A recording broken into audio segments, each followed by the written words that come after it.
श्रीमान् वेङ्कटनाथार्यः कवितार्किककेसरी वेदान्ताचार्यवर्यो मे सदागति अस्मद्गुरुपरम्परायै நமः. நேத்தி வந்து பரமாத்மா விஷ்ணு அப்படின்னு சொல்லக்கூடாது. அதற்கு எப்படி எப்படிலாம் பிரதிபந்தகம் பண்ண முடியுமோ, எப்படி எப்படிலாம் ஆக்ஷேபிக்க முடியுமோ, அந்த மாதிரி 8 வாதங்களை முன்னிறுத்தினா பொருள். இது அத்தனையும் தவறான வாதங்கள் அப்படின்றத தர்மிகிராக பிரமாணத்தை இட்டு கண்டிக்கிறார் சுவாமி. அது ஒண்ணுதான் பதிலை. தர்மிகிராக பிரமாணம் இருக்கே, அது வேதம். அந்த வேதத்தை அனுசரித்து போகக்கூடிய பதத்தை பார்க்கணும். வேதத்தை அனுசரித்து போகக்கூடிய புராணங்கள், இதிகாசங்கள், ஸ்மிருதிகள், ஆகவங்கள் அவைகள் தான். என்னை சைவாகமத்தை பிரதானமா அவ சொன்னா அதுக்கெல்லாம் கண்டனம் பண்ணோம். அதுக்கோசரம் தர்மிகிராக பிரமாணம் வேதம். அந்த வேதத்தை அனுசரித்து போகக்கூடிய ஸ்மிருதிகள், அதிலேயே புராணம், இதிகாசம் எல்லாம் அடங்கிடும். அப்படிப்பட்டவைகள் சர்வேஸ்வரனான ஸ்ரீமன் நாராயணனே பரதேவதை அப்படின்னு காமிக்கிறது. அதற்கு விரோதமாக நீங்க எந்த பட்சம் சொன்னால் சரியாக இருக்காது. இப்போ முதல்ல நீங்க என்ன சொன்னீங்க? முதல் பட்சம் ஆத்மா ஒருவன் தான், ஆனால் மூர்த்தி மாத்திரம் பின்னமா இருக்கு, 3 மூர்த்திகளாக இருக்கு அப்படின்னுட்டு முதல் பட்சத்தை சொன்னான். அதற்கு சுவாமி என்ன சொல்ற, அதற்கு அனன்யதா சித்தமான பிரமாணத்தை காமிக்கும் அப்படிங்கிற சுவாமி. அனன்யதா சித்த பிரமாணம் இருக்கா, வேற எப்படியும் அதுக்கு அர்த்தம் சொல்லக்கூடாது. அந்த மாதிரி சொல்லு. அந்த மாதிரி சொன்னையானாங்க நாங்க ஒத்துட்டோம். இப்போ நாங்க என்ன சொல்லுவோம்? சிவஸ்த நாராயணஹ, ருத்ரஸ்த நாராயணஹ, பிரம்மா நாராயணஹ, சக்ரஸ்த நாராயணஹ, இப்படி எல்லாமே நாராயணன் அப்படின்னு உபனிஷத்து நமக்கு சொல்லி கொடுக்கிறது. எல்லாமே நாராயணன் தான் விசேஷமா சொல்லிச்சு. அந்த நாராயணனிடத்தில் மீதி எல்லா தேவதைகளும் சாமானாதிகரண்யமா அன்வயிக்கிறது அப்படின்னு தான் சொல்லிச்சு. அதனால எங்களுக்கு அனன்யதா சித்த பிரமாணம் அது மகோபனிஷத்து. அத மாதிரி அதர்வ சிகோபனிஷத்து, நாராயணன் அனுவாக்கம், இது அத்தனையும் பூர்வதூக்தம் இவைகள் எல்லாம் அனன்யதா சித்தமான பிரமாணங்கள் எங்களுக்கு இருக்கு.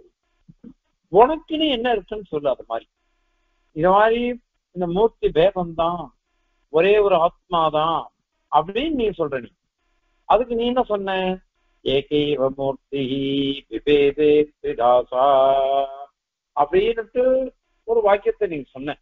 அது கூட அத்தியந்த விருத்தம் தான். அது மூர்த்திய 3 விதமாக அது எப்படி பிரிக்கிறது எங்களுக்கு புரியல, நீ சொல்லிக் கொடுன்னு கேக்குற சுவாமி. ஏன் அப்படின்னாக்கா, மூர்த்தின்னா உடம்புன்னு அர்த்தம். உடம்புதான். சூத்திரக்காரரே சம்ஞா மூர்த்தி கிளப்திஸ்து அப்படின்னு சாதிச்சார். சம்ஞான்னா நாமா, மூர்த்தின்னா உடம்பு, ரூபம் அப்படின்னு அர்த்தம் பண்றக்கா எல்லா பாஷ்யக்காராலுமே. அதனால மூர்த்தின்னா அதான அர்த்தம். அதான் அர்த்தம்.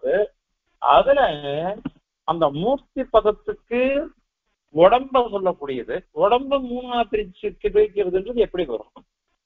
இது ஒரு கேள்வி வந்தது.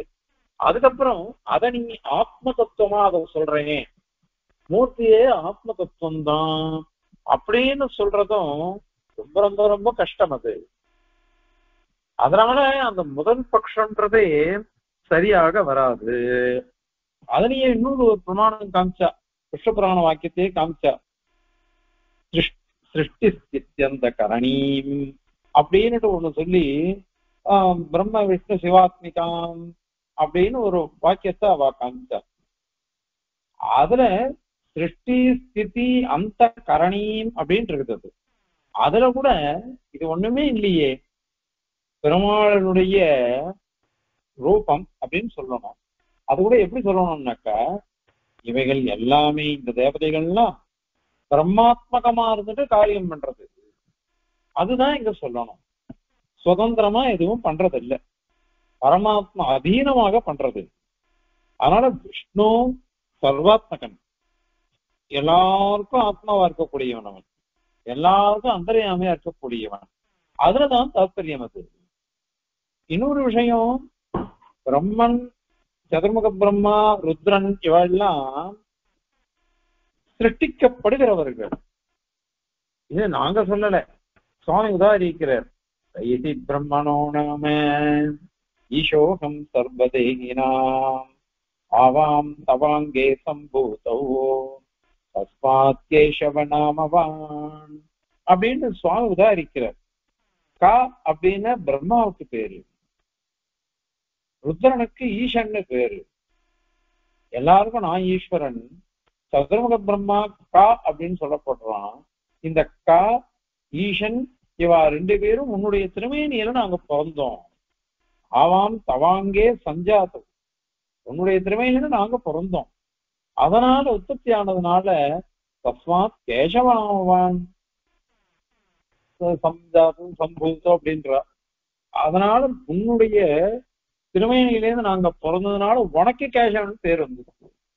அதாவது சதுர்முக பிரம்மாவுக்கும் உற்பத்தி ஸ்தானம், சிவனான ருத்ரனுக்கும் உற்பத்தி ஸ்தானம் எம்பெருமான்.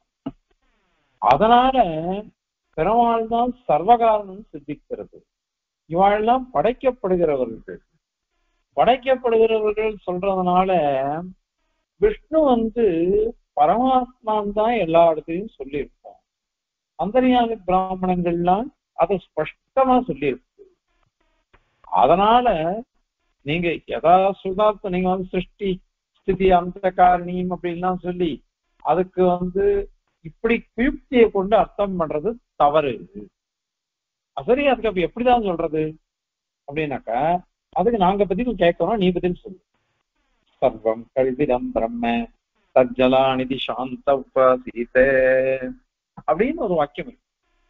சர்வம் கரு இதம் பிரம்ம, அனைத்துமே பிரம்மன் தானே. அதனால எல்லாமே பிரம்மன் தான். எல்லாமே பிரம்மமா இருக்கிறதுனால நமக்குள்ள விரோதம் எதிர்க்கு. சர்வாத்மனி கோவிந்தே மித்ரா மித்ர கதாகுதா அப்படின்னு உபநிஷத் பாஷ்யக்காரர் அங்க உதாரிக்கிறார். சர்வாத்மா கோவிந்தன், எல்லாமே கோவிந்தன் தான் அந்தர்யாமியா இருக்கான். அதனால பகவத் சம்பந்தம் தானே. எல்லாரும் பாகவதாள், எல்லாரும் சிவவைஷ்ணவாள். அப்படி இருக்கச்சு இவன் மித்ரன் வேண்டியவன் நண்பன், இவன் விரோதி அப்படின்னு எதுக்கு இந்த விசாரம்? இது வேண்டாமே அப்படியே நாங்க காமிச்சுண்டு அதனால சாந்தஸ்தன் உபாசித்த மனசு அமைதியே ஆயிடுவோம். நமக்கு விரோதம் இன்னத்துக்கு? நாம இருக்க போறது எத்தனை வருஷம் இருக்க போறோம் இந்த பிரபஞ்சத்துல? மேல மேல மேல 80 வருஷம் இருக்குமா, 90 வருஷம் இருக்குமா? அந்த 90 வருஷம்ன்றது காலச்சக்கரத்துல ஒரு புள்ளி கூட கிடையாது. பிரம்மாண்டமான அனாதியான காலச்சக்கரத்துல சாதாரண, அதுல எதுக்கு விரோதம்? அதனால எல்லாம் பகவானுடைய விபூதிகள். அப்படியே சாந்தமா இருந்துட்டு பண்ணும்போது நாங்க வாக்கியத்துக்கு அர்த்தம் சொல்ற. இப்போ அதுக்கு நீ சர்வம் கழுவுன்னு இந்த பிரபஞ்சம்லாம் இருக்கே, இதெல்லாம் பிரம்மன் தான் அப்படின்னாக்கா எல்லாமே பிரம்மம். பிரம்ம விசேஷமா போயிட்டு இருக்கு. இந்த எல்லாம் அப்படின்னு இந்த பிரபஞ்சத்துல இருக்கக்கூடிய சேதனங்கள் அச்சேதனங்கள் அனைத்தையும் எடுத்துக்கணும். எல்லாம் பிரம்ம பதார்த்தத்துக்கு விசேஷணமா இருக்குது. அதனால பரமாத்மா சர்வாத்மா இவைகள்லாம் அவனுக்கு ஷரீரம். அப்படி சொன்னோம்னாக்கா விஷ்ணுவுக்கு கூட இந்த ருத்ரனோ சிவனோ பிரம்மாவோ இவாள்லாம் சரீரமாத்தான் இருக்கா. அதனால எல்லாமே இவனுக்கு சரீரமா போயிடுறது, இவன் ஆத்மாவா போயிடுறான். இது நீ சொன்னாதான், நீ சொன்ன விஷ்ணு புராணம் அவன் தான் சொன்னான். சிருஷ்டி ஸ்திதி அந்த கரணியம்னு காமிச்சான் அவன். அந்த விஷ்ணு புராணத்திலேயே விஷ்ணு சகாசாத் பூதம் ஜெகத்ரைவ ஸ்திதம் அப்படின்னு சொல்லி ஜெகதோ அஸ்ய ஜெகத்சஹா அப்படின்னு ஜெகத்சஹான்னு முடிச்சு சாமானாதிகரணி சொல்லிடுச்சு. விஷ்ணுதான் பிரபஞ்சம், பிரபஞ்சம் தான் விஷ்ணு அப்படின்னு சொல்லிடுச்சு. விஷ்ணுவிலிருந்து உற்பத்தி ஆச்சு. விஷ்ணு கிட்டேயே எல்லாமே அடங்கிடுச்சு, லயம் அது மாதிரி உற்பத்தி, இது ரெண்டுமே அங்கதான். அதனாலேயே ஸ்திதி காரணமும் பகவான் அப்படின்னு ஆயிடுறது. அதனால இந்த மீதி எல்லாமே எம்பெருமானுக்கு அதீனமாத்தான் இருக்குன்னு அர்த்தம். எம்பெருமானுக்கு சரீரமா தான் இருக்குதுன்னு அர்த்தம். அதனால இந்ததான் அர்த்தம் இது. இந்த அர்த்தத்தை கொண்டுதான் பார்க்கணும். அதனாலதான் அங்க விக்னோத்சகாஷாத் உத்பூதம்னு சொல்லிட்டு ஜகச்ச சகான்னு சாமானாதிகள் நெஞ்சு கொடுத்து ஜகத்து தான் விஷ்ணு உற்பத்தியாவது அவங்ககிட்ட இருந்தான் அப்படின்னு சொல்றதுக்கு என்ன அர்த்தம்னாக்கா சூக்ஷ்ம சிதச்சித்திசிஷ்டமான பிரம்மம் காரணமா இருக்கு, ஸ்தூல சிதச்சித்திசிஷ்டமான பிரம்மம் காரியமா இருக்கு. அதனால காரிய காரண பாவமானது இங்க சொல்லப்படுறது. பரமாத்மா சர்வாந்தர்யாமி, காரணதசைலியோ காரியதசைலியோ எல்லாத்துக்கும் அந்தர்யாமியா எம்பெருமான் இருக்கிறதுனால அது சமானாதிகள்னு சரியா போயிடுறது. சரீராத்ம பாவத்தை கொண்டுதான் சமானாதிகள்னு சொல்லணும். ஏன்னா வேற வழி இல்லை, எல்லாம் விரோதம் வந்துடும். அதனால அது விரோதம் வந்துடும் அந்த பிரமாணங்களுக்கு எல்லாம். எங்களது அனன்யதா சித்த பிரமாணமா இருக்கு சித்திக்கிறது. உங்களுக்கு எல்லாமே அந்நியதா சித்தம். நீங்க காமிக்கிறது எல்லாம் எப்படிப்பட்டது, அங்கங்க சில வாக்கியங்களை வச்சு நீங்க சொல்றீங்க, அங்கங்க சில வாக்கியங்களை கொண்டு. ஆனா நாங்க அப்படி சொல்லலையே, எல்லா வாக்கியங்களுக்கும் சாமரஸ்யம் பண்றோம், சமன்வயப்படுத்தி சொல்றோம். அதனால இது சரியா போயிடுறது. சரி, இப்போ எங்களை பார்த்து நீ கேள்வி கேட்டியோ, விஷ்ணுன்றது 3 மூர்த்திகள்ல ஒரு அந்நியதமா இருக்குது, அடங்கியிருக்கு. அதுக்கு மாத்திரம் பரமாத்மத்துவம் அதுதான் பிரம்மம், மீதி இல்லா பிரம்ம இல்லைன்னு நீ சொல்றியே. ஏன்னா அது ஸ்திதி ஹேதுவா தானே இருக்கு. அது சிருஷ்டி ஹேதுவாகவோ அல்லது பிரளய ஹேதுவாகவோ இல்லையே. அங்க ஸ்திதி காரணமாதான் சொல்லிருக்குது. சர்வ ரட்சகத்துவம் விஷ்ணுவுக்கு இருக்குது அப்படின்னு தான் சொல்லியிருக்கு. இந்த சம்ஹார காரணத்துவம் உற்பத்தி காரணத்துவமா சொல்லலையே. ஆனா நீங்க எல்லாமே அவனுக்கு அப்படின்னு சொன்னாக்கா எப்படி பரமாத்மாவானவன் விஷ்ணு, மீதி 2 சரீரங்கள் தான் எப்படி நீங்க பிரிச்சு சொல்ல முடியும் அப்படின்னு கேள்வி வருது. அதற்கு பதில் சொல்றா, ஸ்திதிஹேதுத்துவம் சாட்சாது பகவான் இருக்கு. சிருஷ்டிலய ஹேதுத்துவம்லாம் சத்வாரகமா இருக்குது. சத்வாரகமா அதாவது பிரம்மாவையும் ருத்ரனையும் வச்சுட்டு எல்லாம் பண்ற அந்த மாதிரி. ஏன்னா அவ பிரார்த்திச்சிருக்கா பகவான் கிட்ட, எனக்கு இத மாதிரி பண்ண அனுகிரகி, எனக்கு ஏதாவது அதிகாரம் கொடு அப்படின்னு பெருமாள்கிட்ட கேட்டதுனால அவ கொடுக்குற பெருமாளுக்கு. அதனால சத்வாரகமாக அந்தந்த ஷரீரியாக அந்தந்த வஸ்துவுக்கு ஷரீரியா இருந்து பெருமாள் சிருஷ்டிக்கிறார். சில இடங்கள்ல வாசுதேவனே, அதாவது பாஞ்சராத்திரங்கள்லாம் சொல்றது, சங்கர்ஷணன், பிரத்யும்னன், அனிருத்தன் அவெல்லாம் தான் லயம் ஸ்திதி உற்பத்தி எல்லாம் பண்றா. இவெல்லாம் விஷ்ணுதான், விஷ்ணுவனுடைய சாட்சாத் அவதாரம் தான். அதனால அவளுக்கு தான் நேரம் சொல்றது. அப்ப நீ சத்வாமத்துவம் நீ சொன்னியானாக்கா பிரம்மருத்ராதிகளுக்கு பரமாத்மா சரீரியா இருந்து அவளை பண்ணி வைக்கிறான் அப்படின்னு நீ சொல்றியே, அது எப்படி வரும் அப்படின்னு கேள்வி கேட்டாக்கா அங்க கூட ஒரு சுவாரஸ்யம் இருக்கு. சங்கர்ஷனும் அனிருத்தனும் எப்படிப்பட்டவான்னாக்கா ருத்ரனுக்கு அதிஷ்டான தேவதை சங்கர்ஷனம், சதுர்முக பிரம்மாவுக்கு அதிஷ்டாதா யாருன்னாக்கா அனிருத்தன். அதனால இங்க சத்வாரகதிகம் பெருமாள் தான் பண்றாரு எல்லாம். பெருமாள் பண்ணாக்க என்ன பண்றது அது அப்படின்னா, இந்த ராஜா இந்த யுத்தத்துல ஜெயிச்சான் அப்படின்றான். ராஜா யுத்தத்துக்கே போக மாட்டான், அவன் பிரதானமா எல்லாரையும் வழி நடத்துவான். அவனை சர்வரட்சகா எல்லாரும் அவனை காப்பாத்துவான், மெய்காப்பாளர்கள் அவன். ஆனால் இவ பண்றதெல்லாம் யாரு? தளபதிகள், கஜதுரகாதி பட வீரர்கள், அவாதான் சைனிகால் தான் பண்றா. அப்படி பண்ணினா கூட ராஜாதான் எல்லாம் பண்றான். அதுதான் காரேனான பிரவிஷ்ய பரபலம் சங்கலயானி அப்படின்னு வாக்கியம் இருக்கு. ஒற்றர் மூலமா நான் பொறத்தையாருடைய பலத்தெல்லாம் தெரிஞ்சுட்டேன். ஒற்றர் மூலம் நான் தெரிஞ்சுக்கணும். உண்மையே தெரிஞ்சுட்டது யாரு? ஒற்றர்கள் தான். அவதான் எல்லா காரியமும் பண்றான். ஆனா இங்க வச்சனம் என்னன்னாக்கா ராஜா சொல்றான், அந்த நான் வந்து இந்த ஒற்றர்கள் மூலமாக எல்லாத்தையும் தெரிஞ்சுட்டேன்னு சொல்றான். அங்க வந்து நியந்திர நியாமிய பாவம் தான். இவன் நியந்தாவா இருக்கான், அவன் நியாமியனா இருக்கான். அதிலேயே நான் தெரிந்து கொள்கிறேன் அப்படின்னு சொல்றான். அதை நீங்க உபச்சாரமா தான் அங்க சொல்ல முடியும். ஆனால் இங்க அப்படி இல்லை. சரீராத்ம பாவம்.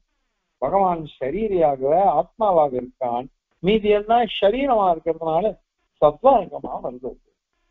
அப்படி வர்றதுனால இது தவறு இல்லை. அதனால இந்த மாதிரி திரிமூர்த்தி, அந்த திரிமூர்த்தியும் மூர்த்தி பேதம் தான் இருக்குது, ஆத்ம பேதம் இல்லை அப்படின்ற பட்சம் அது தவறானது. பகவானான விஷ்ணுவே சர்வாந்தரியாமி, அவனுக்கு துவாரமாக அவனுக்கு கூட இருந்து சரீரமா இருந்துட்டு வாழலாம் பண்றான் அப்படின்னு சொல்றதுனால முதல் பட்சமானது அடிபட்டு போயிடுறது. அதனாலேயே ரெண்டாவது பட்சமும் கண்டிச்சிடுறதா ஆயிடுறது. ஏன்னாக்கா நீ திரிமூர்த்தி உத்தீர்ணன் அப்படின்னு நீ சொல்லணும். திரிமூர்த்தி உத்தீர்ணன், அதுதான் வியோமாதீதவாதம்னு சொன்னேன். வியோமாதீதவாதம் அப்படின்னு நேற்று கூட பார்த்தோம். என்னன்னாக்கா தகராகாசம்ன்றது விஷ்ணு, அவன் உபாதான காரணமா இருக்கான். ஆனா உபாதான காரணமா இருக்கிறவன் எப்படி இருப்பான்னாக்கா எல்லாமே விகாரத்தோட கூடினதா இருக்கணும்.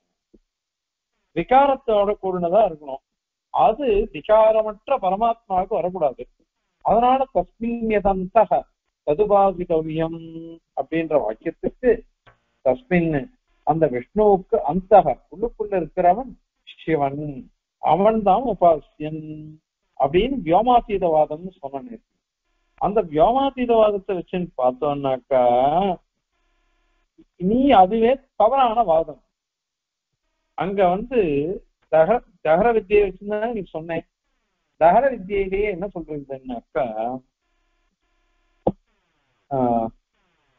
தஸ்மின்யதந்த ததன்வேஷ்டவியம்னு சாந்தோக்கியபுரம்னு சொல்றது.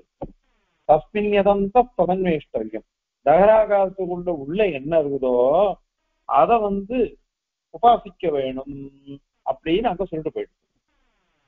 ஆனால் தைத்திரிய உபநிடத்துல தஸ்மின் எதந்த ததுபாசிதவியம் அப்படின்னு சொல்லிடுச்சு. அதுக்குள்ள எது இருக்குதோ அது உபாசிக்கணும், ரெண்டும் ஒரே அர்த்தம் தான்.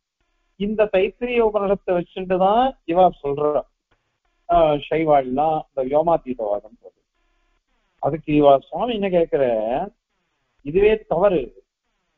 ஏன் அப்படின்னாக்கா அங்க ஏதத்திர சம அது சதன்வேஷ்டவியம் தஸ்மின் எதந்தகான்னு அந்த அந்தகா என்ன இருக்குது அப்படின்னு கேள்வி கேட்கறது உபனிஷத். சிஷ்யாலாம் கேட்கிறாளாம் அது உள்ள என்ன இருக்கு அப்படின்னு.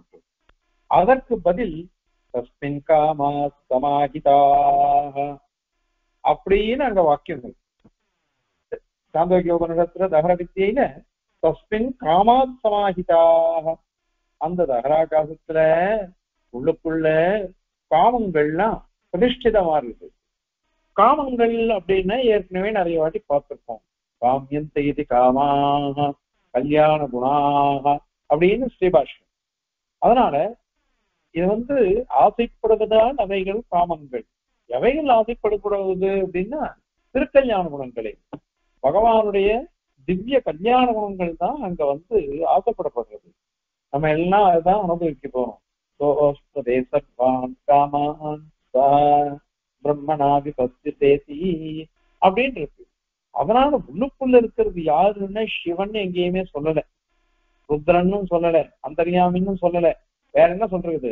காமஹா சமாஹிதா அப்படின்னு தான் இருக்கு. அதனால காமங்கள் அப்படின்னா திருக்கல்யாண குணங்கள் தான் அங்க சொல்லப்பட்டிருக்கு.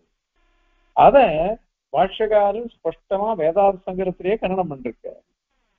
இங்க விளக்கமா சொல்லிட்டு தகராதிகரணத்துல உத்தராச்சேதா விபூத ஸ்வரூபஸ்வோ அதுக்கு முன்னாடி சூத்திரங்கள்னா வச்சு தகராதிகரணத்தை நிறைய சாதிச்சிருக்க. சுவாமி அதிகரணத்தாரா அப்படின்னு காமாதிகரணத்திலும் அதெல்லாம் சொல்லியிருக்காரு. எல்லாமே சாதிச்சு போயிட்டாரு சுவாமி. ஆகையினால இந்த மாதிரி எல்லாம் ஸ்பஷ்டமா இருக்கு. அப்படி இருக்கிறதுனால வியோமாதீதவாதம்ன்றதே தவறானது.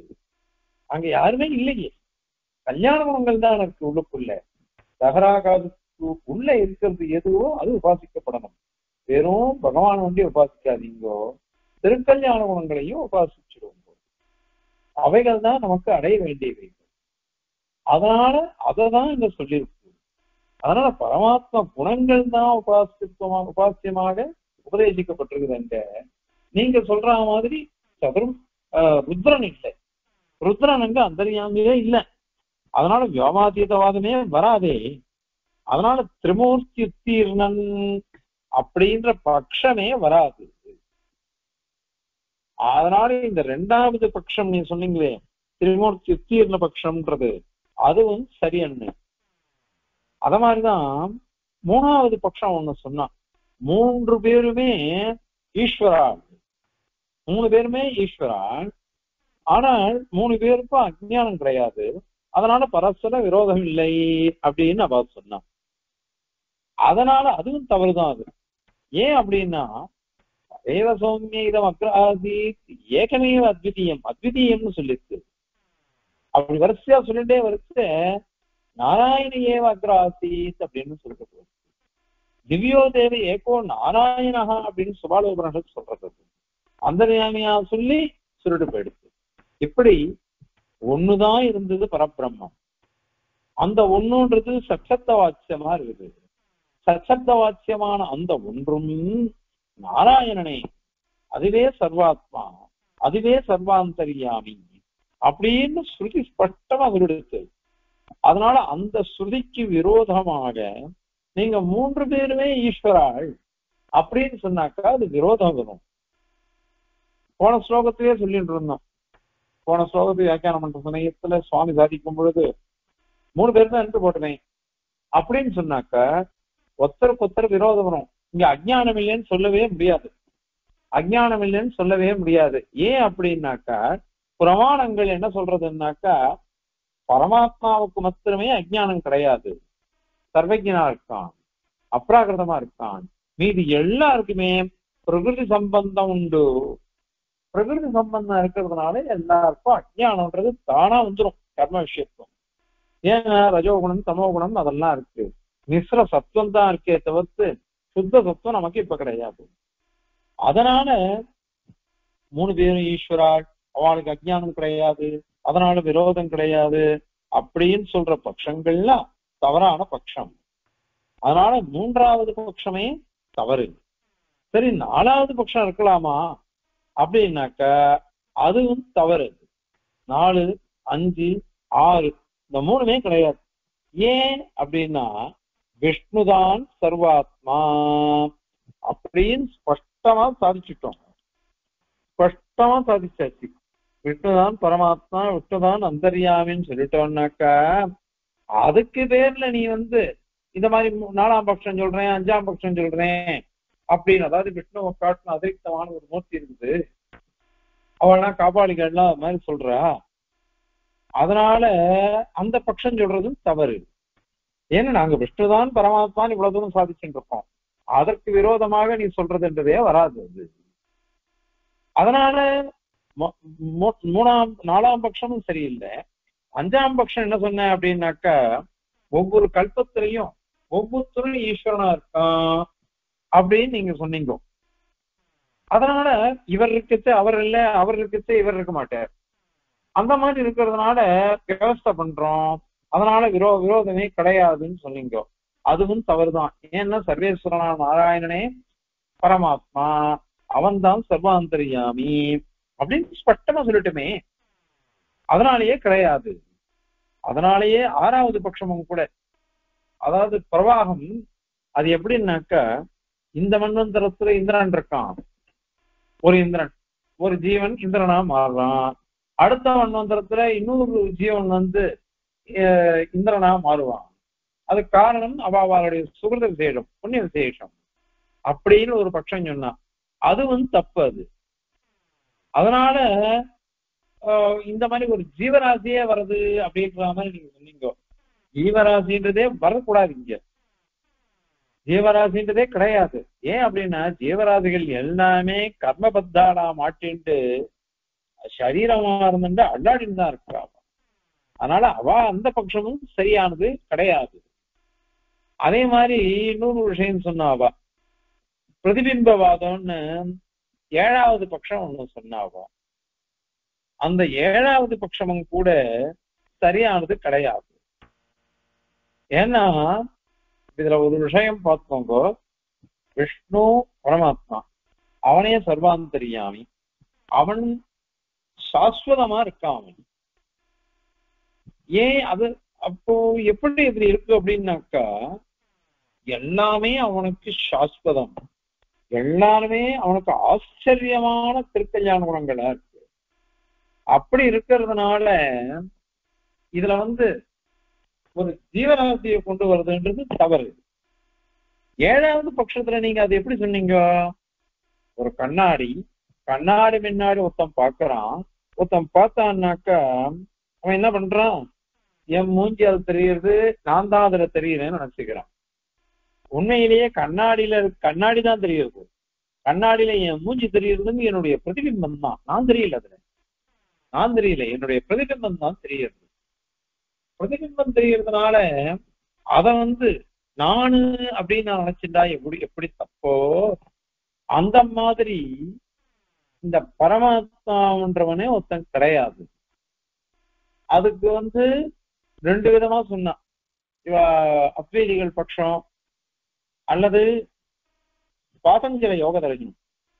அந்த யோக தரிசனிக்க தார்சனிகாலாம் அவா சொல்றது, அவா சொன்னது என்னன்னாக்கா, பிரகிருதி தான் கர்த்தாவா இருக்குது, தான் கர்த்தா அப்படின்னு இவன் நினைச்சுக்கிறான் அப்படின்னுட்டு அவா சொன்னான்.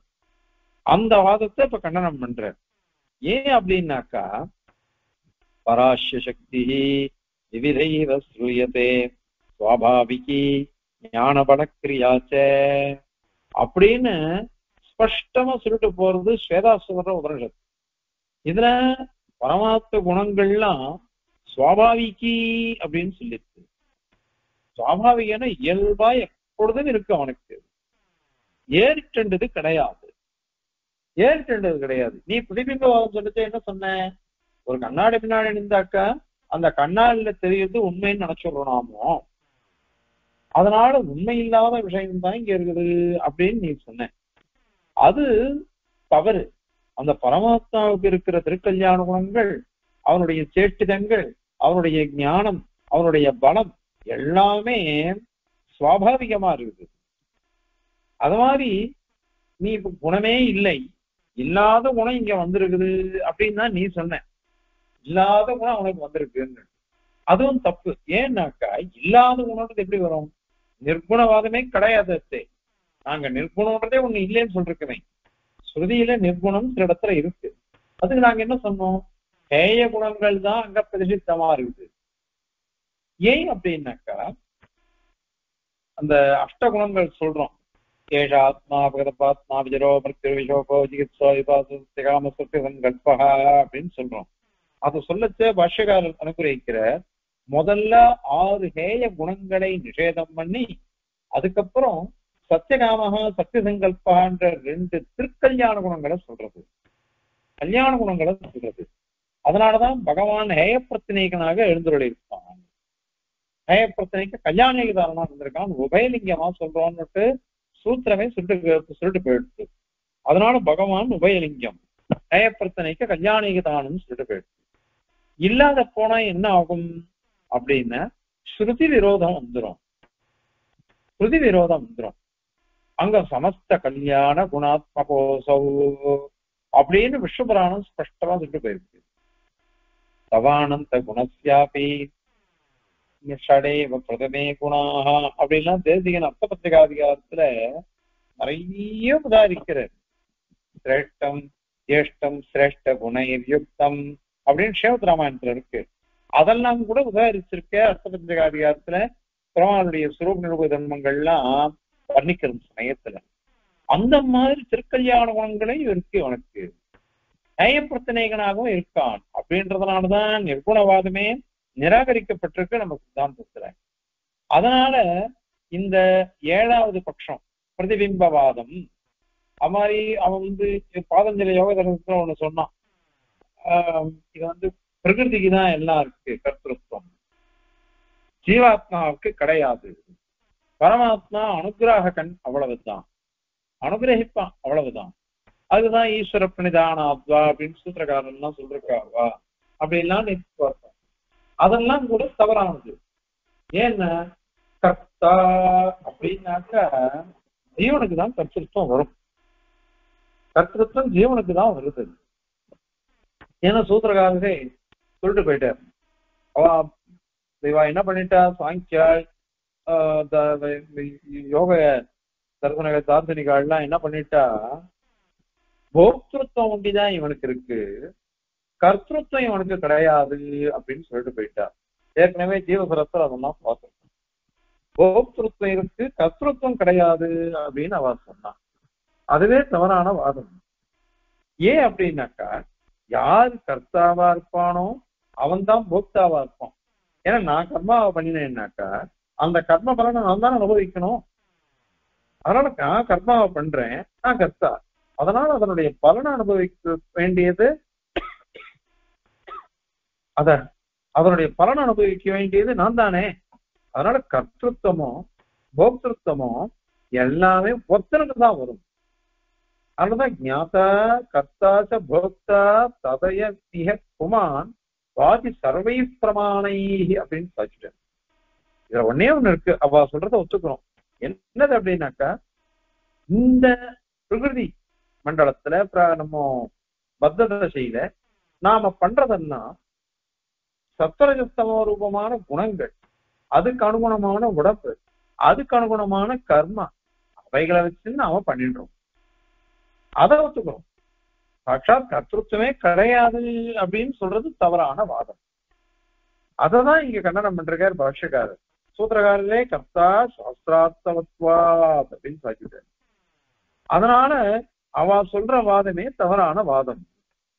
இப்படி எல்லாம் சொல்றதுனாலயே கடைசி பட்சம் ஒண்ணு, எட்டாவது பட்சம் ஒண்ணு சொன்னோம். அவ சொல்றது தார்க்கிகால் தான் சொல்றது என்னன்னாக்க, ஞானம், இச்சா, பிரயத்தனம் இது ஒண்டிதான் பகவானுக்கு சுவாபாவிகமா இருக்கும், மீதி எதுவுமே இருக்காது. அது பகவான், அது பரமாத்மான்னு சொல்லிட்டு போ, அவ்வளவுதான். மற்றபடி அதுக்கு ஈஸ்வரன், சிவன், ருத்ரன் அல்லது பிரம்மா, விஷ்ணு அப்படின்லாம் பேர் கிடையாது அப்படின்ற மாதிரி அவ சொன்னா. ஆனா இத மாதிரி கிடையாது. ஏன்னா இவ்வளவு நாள் நாங்க சாதிச்சது என்னது, அவனுக்கு திருக்கல்யாண குணங்கள்லாம் வியாபிச்சு இருக்குது, நிறைய இருக்கு அவனுக்கு. இவ்வளவுதான் திருக்கல்யாண குணங்கள் சொல்லவே முடியாதுன்னு சொல்லிட்டோம். அதனால அப்படி திருக்கல்யாண குணங்கள் அவ்வளவு இருக்குது. அதோட சுரூப நிரூபக தர்மங்கள்லாம் நிறைய சொல்றோம். ஆனந்தம், அப்புறம் அனந்தத்துவம், ஆனந்தத்துவம் இதெல்லாம் சொல்றோம். வெறும் ஞானம் இருக்குது, இச்சை இருக்குது, பிரயத்தனம் ஒன்று இருக்குது, வேற ஒண்ணுமே அவனுக்கு சுவாபாவிங்க இல்லைன்னு சொல்றதே தவறு. அதே மாதிரி அந்த பரமாத்மாவுக்கு பேர் இல்லைன்னு சொல்றதும் தப்பு. பரமாத்மான்னு சொன்னாக்கா அவன் விஷ்ணுவே, அவன் சிவன் நாராயணனே அப்படின்றதுதான் பிரமாணம். இவா இத்தனை சொன்னாலே தவிர்த்து விஸ்வநாத பஞ்சானன்னு பெரிய நையாயிக்கன். அவன் காரிகாவளி, முக்தாவளி எல்லாம் எழுதியிருக்கான், நல்ல கிரந்தங்கள். அதுல எழுதிச்சு, நூதன ஜலதர ருஷயே கோபவதூடி சுகூல சௌராயே தஸ்மை கிருஷ்ணாய நமஹ சம்சாரமஹீருரஸ்ய பீஜாய. அழகான ஸ்லோகம். அவனையும் அறியாம இந்த ஸ்லோகம் வந்துருச்சு. பரம வைஷ்ணவன் விஸ்வநாத பஞ்சானன் பேரு. அவன் சொல்றான், நூதன ஜலதர ருஷயே, இதனுடைய திருமேனி எப்படி இருக்கு தெரியுமோ, கார்வண்ண மேனி. அதுவும் புதுசா வந்த கண்ணங்கரையில இருக்கக்கூடிய ஜலதரம், ஜலத்தெல்லாம் தரிச்சுட்டு இருக்கக்கூடிய இந்த திரும மேகம் எப்படி இருக்கும் கண்ணங்கரையில்னு, அந்த மாதிரி அழகா இருக்குதான். நூதன ஜலதர ருஷையே கோபவதூட்டி துக்கூட சௌராய. கோப வதூட்டி, கோப ஸ்திரீகள், கோபிகா ஸ்திரீகள், அவளுடைய துக்கூட சௌராய எல்லாத்தையும் திருடின்னு போட்டான், வஸ்திரங்கள்லாம். வஸ்திராபகரணம் பண்ணினான். அவன் வஸ்திராபகரணம் பண்ணது எதுக்கோசரம்? அஞ்சலிங்கி யாச்சமானன்றதுக்கோசரம். இது உபன்யாசத்துல போயிடும். இது முக்கியம் இல்ல, அவன் எழுதுற விஷயம்தான். அதுக்கப்புறம் பாருங்க, தஸ்மை கிருஷ்ணாய நமஹா, அந்த கிருஷ்ணனுக்கு தான் பிரணாமம். ஏன் தெரியுமா? சம்சார மகிருகசிய பீஜாயின்னு சொல்லிட்டு போயிட்டோம். மகிருகம் இது ஒரு மரம், சம்சாரமாகிற ஒரு மரம். அந்த மரத்துக்கு பீஜமா இருக்க, வெத்தையா இருக்கிறது பரமாத்மா தான், உபாதான காரணம் அர்த்தம். அவன் நிமித்த காரணம் வேற, உபாதான காரணம் வேறன்னு அவன் சொல்லிட்டு இருக்கான். உபாதான காரணம் பரமாவனம், நிமித்த காரணம் பரமாத்மா அப்படின்னு அவன் சொல்றான், ஈஸ்வரன். அப்படிப்பட்டவன் சம்சார மகிருகசிய பீஜாயின்னு சொல்லிட்டு போயிட்டான். இவர்களுக்கெல்லாம் உள்ளுக்குள்ள அப்படி வியாபிச்சு இருக்குது. பரமாத்மான்றது விஷ்ணுதான், நாராயணனே அப்படின்னு இருக்கு. பேசுற வாக்குலாம் மாத்திரம், இந்த வாதங்கள்லாம் மாத்திரம் கிரந்தங்களுக்கோசரம் அப்படி எழுதுறாவா, அந்த மாதிரிதான் அர்த்தம் பண்ணிக்கணும். அதனால இந்த அஷ்டம பட்சம், 8வது பட்சமும் கூட தவறு. அதனால இப்ப இதுவரையும் என்னாச்சு, 8 பட்சங்கள் சுவாமி 7 பட்சங்கள் சாதிச்சார். 8வது பட்சத்தை ஆதிசப்தத்தினால சாதிச்சார். இத அத்தனையும் அங்கேயே தர்மிகிராக பிரமாணத்தை கொண்டு கண்டிச்சுட்டார். அதனால இப்ப சித்தாந்தம் என்ன? ஏற்கனவே சொன்னது விஷ்ணு, அது பிரம்ம சப்தத்துக்கு பரியாயபதம். அதுதான் நாராயண சப்தம். அவன் சர்வாத்மகன். அதனால அவனே பரம பரதேவத்தை.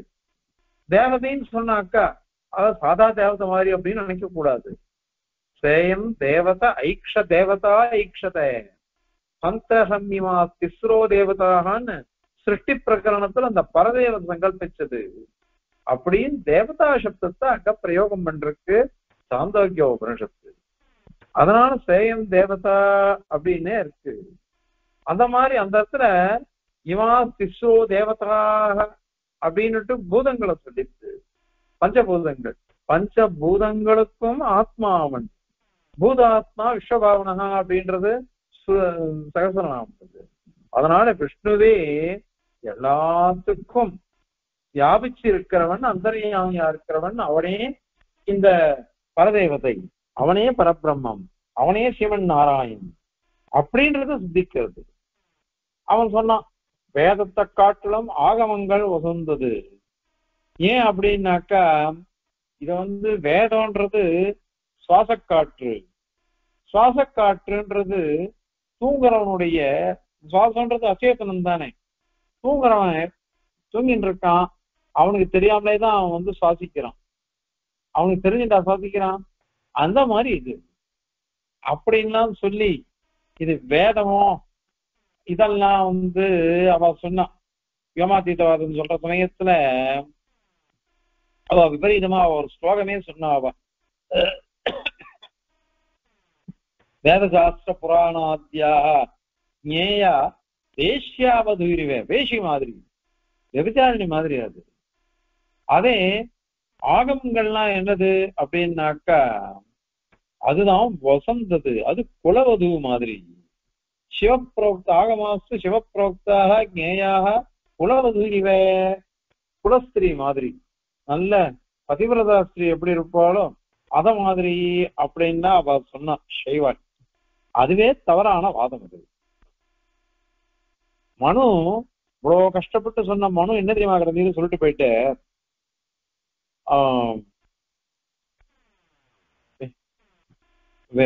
வேதசா யஸ்தர்க்கேன அனுசந்தத்தே சதர்மம் வேத நேதரஹ ஆர்ஷம் தர்மோபதேசஞ்ச வேதசாஸ்திர அவிரோதினா யஸ்தர்க்கேன அனுசந்தத்தே சதர்மம் வேத நேதரஹ அப்படின்னு சொல்லிட்டு மனு சொல்லிட்டு போயிட்டார். அதாவது வேதசாஸ்திரத்துக்கு விரோதம் இல்லாமல் ஒரு தர்க்கத்தை கொண்டு எவன் தர்மத்தை தெரிந்து கொள்கிறானோ அவனுதான் தர்மத்தை அறிந்து கொண்டவன். வேதமோ ஆர்ஷமோ அதாவது ரிஷிகள் சொன்னதெல்லாம் கூட வேதசாஸ்திர விரோதம் இல்லாத தர்க்கத்தினால தெரிஞ்சுக்கணும். இன்னொன்னு அவன் சொன்னான், வேதம்ன்றது சுவாச காத்து தானே, அது அச்சேதனம் மாதிரின்னு. சர்வேஸ்வரனுக்கு நித்ரை உண்டான்னா அவன் யோக நித்ரை தான் பண்றான்.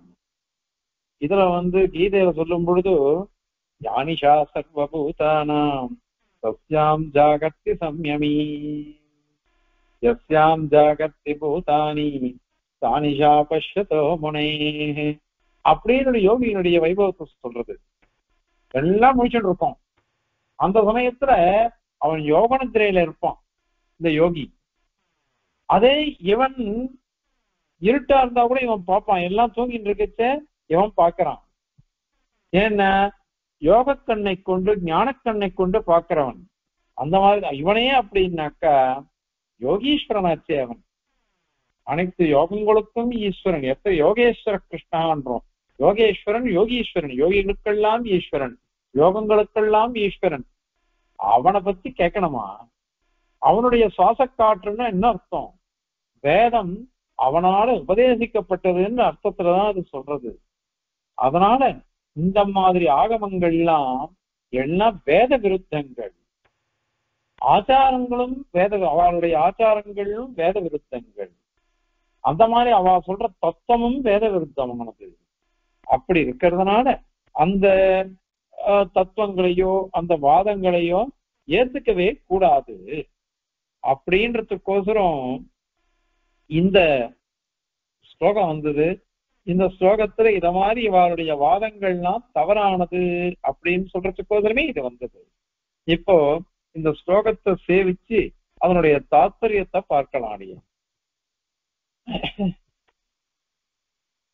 பாருங்க, ஏகம் திரேதா விபக்தம் த்ரதய சமதிகம் தத்வம் ஈஷாஸ்த்ரயஸ்தே விஷ்மன்யா மூர்த்திரீஷ்டே பிரபவன நியமः கல்பபேதாத்ரயாணாம்.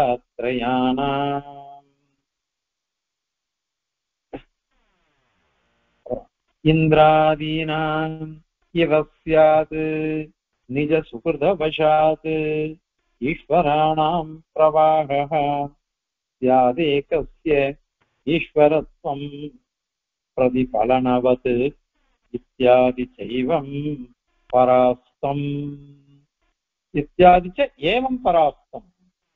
இதுவரையும் நாங்க எப்படி மீதி மதங்கள் எல்லாம் கண்டனம் பண்ணணுமோ அந்த மாதிரி இந்த மதங்கள் எல்லாம் கூட கண்டனம் பண்ணப்பட்டதாக எடுத்துக்கணும் அப்படின்னு சாதிக்கிறார் சுவாமி. இப்ப பாருங்க, ஏகம் திரேதா விபக்தம், ஒரே தத்துவமே அது பரமாத்ம தத்துவம். திரேதா விபக்தம், பிரம்ம விட்டு ருத்ர ரூபமாக 3 விதமாக விபக்தமா இருக்குது. இது முதல் பட்சம். இதை விளக்கமா நேற்று பார்த்தோம். அதன் பிறகு திரிதய சமதிகம், இந்த 3 தத்துவத்தை காட்டிலும் அதிக தத்துவம் அது வியோமாதீத தத்துவம் அப்படின்னு சொல்றா. அல்லது அத்வைதிகள் சொல்ற மாதிரி நிர்குண பிரம்மம் அப்படின்னும் எப்படியோ ஒண்ணு 3 மூர்த்திகளை காட்டிலும் வேறு ஒண்ணு இருக்கு, அதுதான் பரமாத்மா அப்படின்னுட்டு இத ஹரதத்த மிஸ்ரர்னு ஒருத்தர் அவர் சொல்றார் அப்படின்னுட்டு பாஷ்யக்காரர் அனுவாதம் பண்ணி கன்னடம் பண்ற வேதாசங்கர். அது 2வது பட்சம். அது வியோமாதீத பட்சம். அப்படி இல்லை. 3வது பட்சம் தே த்ரயா ஈஷா, 3 பேருமே ஈஷா ஈஸ்வர பதவாச்சியாலா இருக்கா. இவாளுக்கு ஒண்ணு விரோதமே கிடையாது, ஏன்னா அஜ்ஞானமே கிடையாது. அதனால பௌராணிகாலாம் இந்த மாதிரி அர்த்தம் பண்ணிட்டு போறா. 3 பேரும் ஒருத்தர் ஸ்திதிகர்த்தா, ஒருத்தர் சிருஷ்டிகர்த்தா, ஒருத்தர் சம்ஹாரகர்த்தா. அதனால 3 பேரும் அப்படி இருக்கா. இந்த மாதிரி 3வது பட்சம். 4வது பட்சம் விஷ்மன்யா மூர்த்திஹி ஈஷ்டே, விஷ்ணுவை காட்டிலும் வேறுபட்ட மூர்த்தி காபாலிகால் சொல்றது, அது சிவன்னு வேறு, அதுதான் ஈஷ்டே. ஈஷ்டேன்னா ஈஸ்வரன் அர்த்தம். ஈசனம் பண்றான், ஆள்கிறான் அப்படின்னு அர்த்தம். நீங்க 3 மூர்த்திகள்ல விஷ்ணுதான் பரமாத்மா, நீங்க நாங்க அப்படி சொல்லல. 3 மூர்த்திகள்ல சிவன் ஈஸ்வரன் தான், அவன் தான் பரமாத்மா அப்படின்னு சொல்றோம்னு அவ சொல்றான். அதனால இது 4வது பட்சமா இருக்கு. 5வது பட்சம் திரயாணாம் கல்பபேதா பிரபவன நியமம். மூணு பேர் பிரம்மா விஷ்ணு ருத்ரன் வா மூணு பேருக்குமே கல்ப பேதம். இந்த கல்பத்துல பிரம்மா, அடுத்த கல்பத்துல விஷ்ணு, அதுக்கு அடுத்த கல்பத்துல ருத்ரன். இந்த மாதிரி பிரபவன நியமம். பிரபவனாக்கா அந்த பிரபுத்துவம் ஈஸ்வரத்துவம் அப்படி ஒரு நியமம் பண்ணிக்கணும். பிரபுவா இருக்கிறது அப்படின்றது நியமம். ஒரு கல்பத்துல இவனுக்கு ஈஸ்வரத்துவம், அடுத்த கல்பத்துல அவனுக்கு அப்படின்னு. அதனால இவ இல்லவே இல்லை. ஒரு கல்பத்துல மூணு பேரும் இல்லை. ஒரு கல்பத்துல இவர் இருப்பார், இன்னொரு கல்பத்துல அவர் இருப்பார், இன்னொரு கல்பத்துல இன்னொருத்தர் இருப்பார். அந்த மாதிரி அப்படி விவஸ்தை நியமம் பண்றோம் அப்படின்னுட்டு அஞ்சாவது பட்சம் ஆச்சு. ஆறாவது பட்சம் இந்திராதீனாமிவ, இந்திரன் அது மாதிரி எத்தனையோ தேவதைகள், யமன் அப்படின்னு சொல்றோம், அக்னின்னு சொல்றோம், இது மாதிரி இவாள்லாம் கூட மன்வந்தரங்களை வச்சுண்டு, இந்த மன்வந்தர ஒரு இந்திரன், அடுத்த மன்வந்தரத்துல இன்னொரு தேவதை, இத மாதிரி வச்சுக்கணும். அது எப்படின்னா நிஜ சுகிருதவசாத், அவாவாளுடைய சுகிருதம் புண்ணியம், அந்த புண்ணியத்திற்கு அனுகுணமாக ஈஸ்வரானாம் பிரவாக, ஈஸ்வரங்கள்லாம் பிரவாகமா வரிசையா வருவா. அவ ஒரே சமயத்துல இருக்கிறது இல்லை, யுகபத்து இருக்கிறது இல்லை, ஒரே சமயத்துல இருக்கிறது இல்லை. அதனால அவளுக்குள்ள விரோதம் இல்லை. அதனால இது ஆறாவது பட்சம். அடுத்தது ஏழாவது பட்சம். அது என்னது அப்படின்னாக்கா ஏகசீவ எஸ்ய கசிது பிரதிபலனவது. ஏகசீவ ஒத்தனேதான், ஒண்ணுதான். ஏகம் சத் விப்ரா பகுதா வதந்தி. அத மாதிரி வச்சுக்கோங்க. ஒரே ஒரு பிரம்மன் தான், அது பிரதிபிம்பம் தான். கண்ணாடியில பார்த்தா எப்படி ஒரே முகம், பல பேர் முகம் பல பேர் தெரிகிறது கண்ணாடியில. ஏன் முகம் ஏன் முகம் எல்லாரும் சொல்றா. அந்த மாதிரி யாரோ ஒருத்தனுக்கு பிரதிபிம்பம் மாதிரி ஈஸ்வரத்துவம் ஈஸ்வரத்துவம் வரும். அது விஷ்ணு சிவன் அதெல்லாம் கிடையாது, ஏதோ ஒண்ணு. இது யோக சித்தாந்திகள் சொல்றதாக சர்வார்த்த சித்தியில சுவாமி சாதிக்கிறார் அப்படின்னு கொத்திமங்கலம் சுவாமிக்கு வைக்கிறார். அதுக்கப்புறம் அதுல ஆதிபதம் ஒண்ணு இருக்கு, இத்தியாதிச்ச அப்படின்றது. இந்த இத்தியாதி ஆதி சப்தத்தினால நையாயிகால் தார்க்கிகால் சொல்றது பரமாத்மாவுக்கு ஞானம் இச்சா பிரயத்தனம் ஒண்டிதான் இருக்குது. இச்சா கூட வேண்டியதில்லை, ஞானம் பிரயத்தனம் இருக்குதுன்னு சொன்னாலே போரும். அதுதான், மீதி குணங்கள்லாம் கிடையாது அப்படின்னுட்டு சொல்ற. இந்த மாதிரி இத்தியாதி இந்த வாதங்கள்லாம் ஏவம் பராஸ்தம். இத மாதிரி ச அப்படின்னு இருக்குது. சேன்றதுனால முன்னாடி சொன்ன தூஷணங்கள்லாம் இருக்கு, அவளெல்லாம் கண்டனம் பண்றதுக்கு. அது அத்தனை தூஷணங்களையும் இங்க எடுத்துக்கோங்க. இவைகள்னால இந்த பட்சங்கள்லாம் கண்டிக்கப்பட்டவைகளாக தெரிஞ்சுக்கணும். அப்படிங்கிறத இது சொல்ற. பராஸ்தம் நிரசிக்கப்பட்டது, கண்டிக்கப்பட்டது, தூஷிக்கப்பட்டது எதுவுமே அவ பட்சம் கிடையாது, சரியானது அல்ல அப்படின்றத இந்த ஸ்லோகத்தினால சாதிக்கிறார். இப்ப ஸ்லோகம் சேவிக்கலாம்.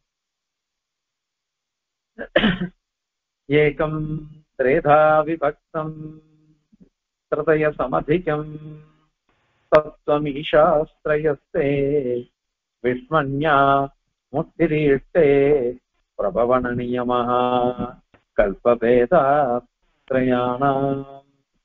இந்திராதீனாம் இவ ஸ்யாத் நிஜ சுகிருதவசாத் ஈஸ்வராணாம் பிரவாஹः ஸ்யாதேகஸ்ய ஈஸ்வரத்வம் பிரதிபலனவத் இத்யாதி சைவம் பராஸ்தம்.